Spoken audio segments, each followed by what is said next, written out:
Hello students, आपको Navodaya educational के online पाठशाला में स्वागत है। जहाँ तो पहले की क्लास में हम लोग जो सजीवों के लक्षण था उसको डिटेल से पढ़े थे। उसके बाद आज हम लोग नए टॉपिक्स 11th के लिए रेडी हैं और आज हम लोग बारीकी से अध्ययन करेंगे वैसे टॉपिक को जो एग्जाम में हर एक बार पूछे जाते हैं। इसको डिटेल से इतना जाने कि कोई भी कंसेप्ट हमें छूट न पाए। बायोलॉजी को ऐसे तो माना जाए तो यह समुद्र है। जैसे कि समुद्र में कोई अंत नहीं होती है और वैसे इसका किसी प्रकार के अंत नहीं है। लेकिन हमको जितना काम की बातें हैं उतना को पहले कवर करना है। देखिए, हम लोग को पहला पॉइंट क्या पढ़ना है कि बायोडाइवर्सिटी। और बायोडाइवर्सिटी को नेक्स्ट पहले क्लास में हम समझा दिए थे कि बायोडाइवर्सिटी क्या होती है। तो उसमें जो आगे पॉइंट बढ़ता है जो उसको पार्ट्स होता है, हाउ कैन बायोडाइवर्सिटी पार्ट्स, उसको और हम डिटेल से अध्ययन करेंगे। बायोडाइवर्सिटी मुख्यतः 3 प्रकार की होती है। बायोडाइवर्सिटी कितने प्रकार होता है? तो यह 3 प्रकार की होती है। देखिए, बायोडाइवर्सिटी मतलब अगल बगल परिवर्तन होना ही बायोडाइवर्सिटी होती है। जैसे में पहला है स्पेसीज बायोडाइवर्सिटी, दूसरा है जेनेटिक बायोडाइवर्सिटी और तीसरा है इकोलॉजिकल बायोडाइवर्सिटी। तो स्पेसीज बायोडाइवर्सिटी है क्या? इसको हिंदी में हम लोग कहेंगे कि जो परिवर्तन है वो वह प्रजातियों के आधार पर होता है। जैसे कि कीट पतंगों की 9 से 10 लाख प्रजातियां होती है।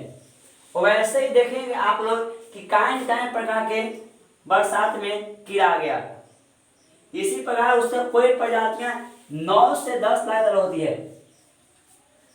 सेकेंड पॉइंट क्या कहता है? जेनेटिक बायोडाइवर्सिटी, आनुवांशिक विविधता कहेंगे इसको, और इसको जातीय विविधता। तो आनुवांशिक विविधता दसवां में हम लोग पढ़े थे कि जब विविधता गुणसूत्रों में आनुवांशिकी के कारण उत्पन्न होता है उसे आनुवांशिक विविधता कहते हैं। इसको आज 11th क्लास में पढ़ेंगे। जब जीवों में विविधता उनके आनुवांशिक गुणों के कारण उत्पन्न होती है उसको बोलेंगे जेनेटिक बायोडाइवर्सिटी। जैसे धान की 2000 प्रजातियां पाई जाती है। देखिए, इसमें धान की क्या होती है? 2000 प्रजातियां पाई जाती है और प्रजाति भी हर एक जहां पर जीव होती है उसमें अलग अलग पाए जाते हैं।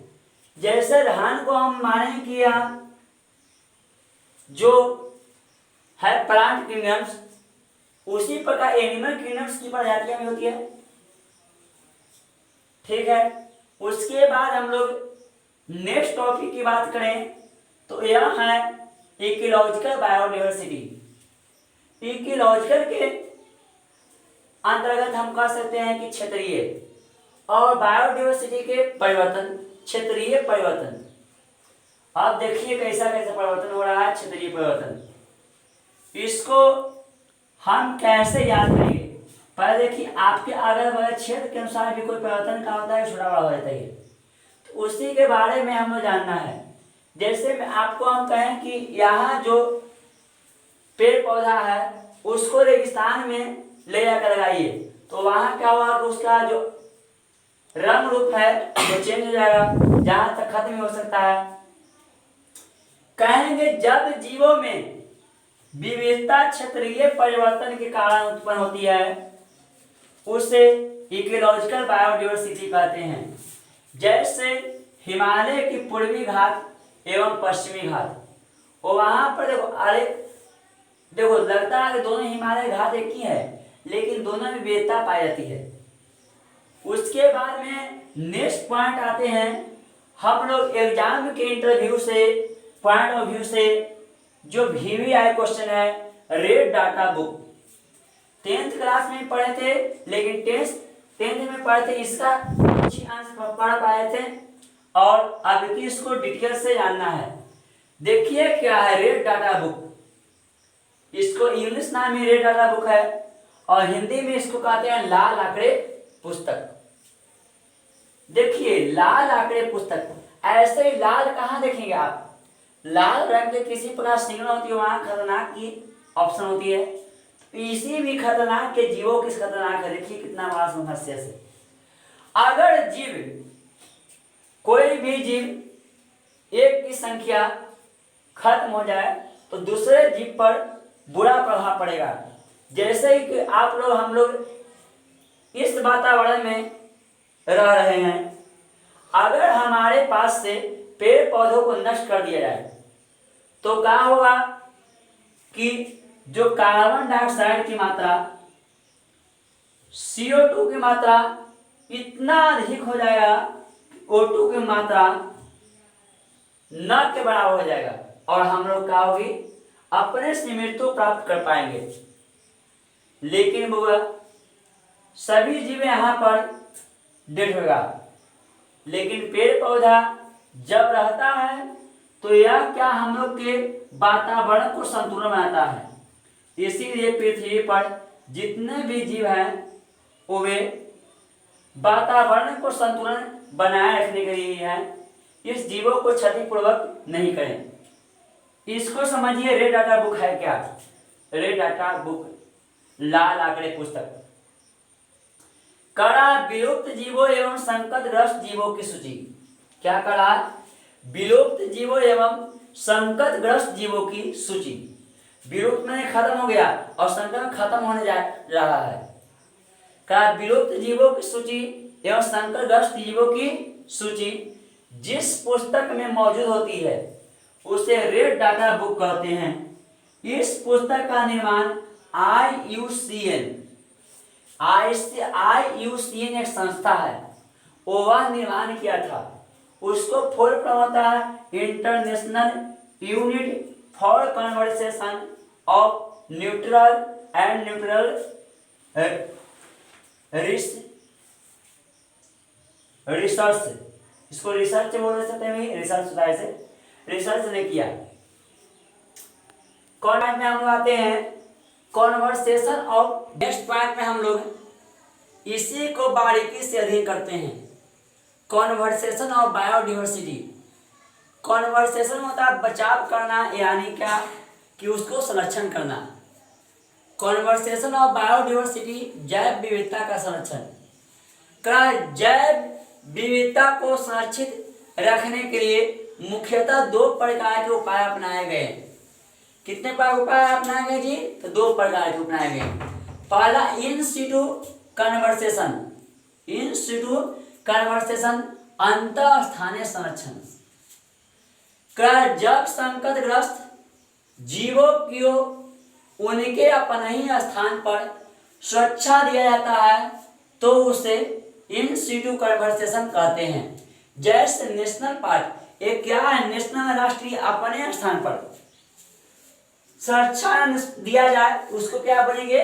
इन सिटू। इन मतलब उसके अंतर्गत, माने अंतर स्थान जहां है वहीं पर। सेंचुरियल और पवित्र उपवन इत्यादि।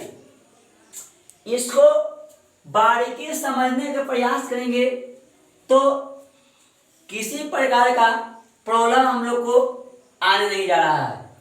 लेकिन जब इसको समझने में इंटरेस्ट नहीं लगता है तो सबसे पहले प्रमुख गलती है तुम्हारा माइंड है जो फोकस नहीं कर रहा है। चलिए, पहले किसी बातों को समझने के लिए कंट्रेशन को बनाना अति आवश्यक होती है।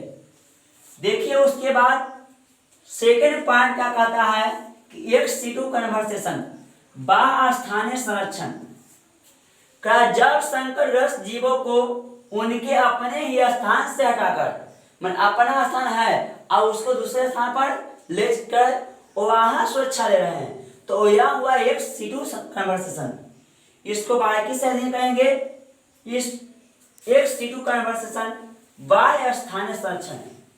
बोले जब संकटग्रस्त जीवों को उनके अपने स्थान से हटाकर अन्य स्थानों पर सुरक्षा दिया जाता है तो उसे एक सीटू कन्वर्सेशन कहते हैं।